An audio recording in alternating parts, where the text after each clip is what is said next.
Når jeg snakker om 3D-printer. Hvad på USA? Det er fucking lækre, mand. Ja. Der er nogen, der har svolen der. Jeg vil helst ikke filme os ved siden af jeres. Jeg kan ikke lave et eller andet. 3D-printer, vi snakker om. Vi er ret billige 3D-printer. Jeg tænker, vi skal have en hernede, så vi kan manufakturere nogle nye vægte.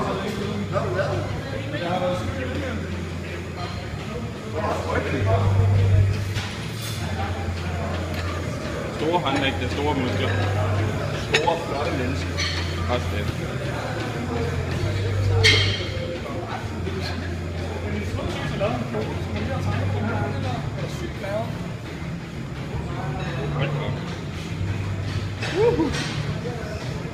Jeg har bodybuilder, lige på min gymbar.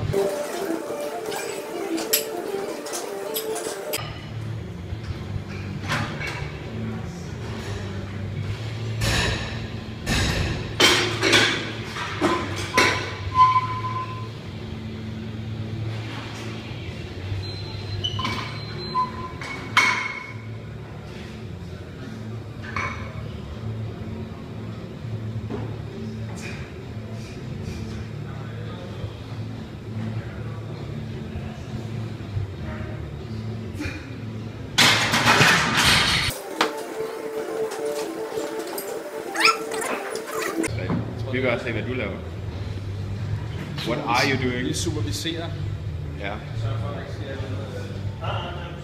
Hvad? Er det hemmeligt? Jeg filmer gulvet imens.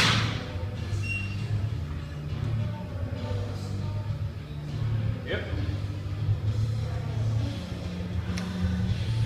Det er min frohe kaos. Fuck, de sko. Mega nice sko. Min kaos er frohes. Jeg gider ikke det der.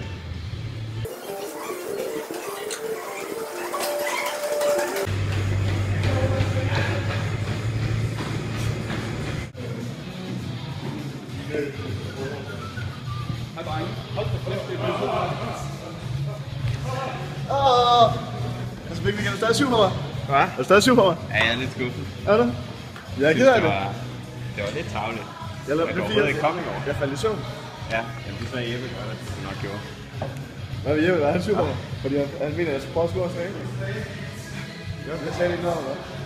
Men det ikke kan. Det er bare udsigelse for en. Jeg har snakket godt om en, han har fået et nummer fra. Det er det, nej, det er noget ret. Kan se profession.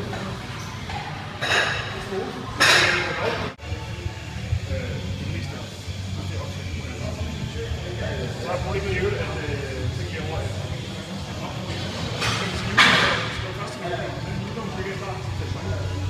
Selvom jeg laver hele juli i august. Så er der noget, der kommer til at ændre på det.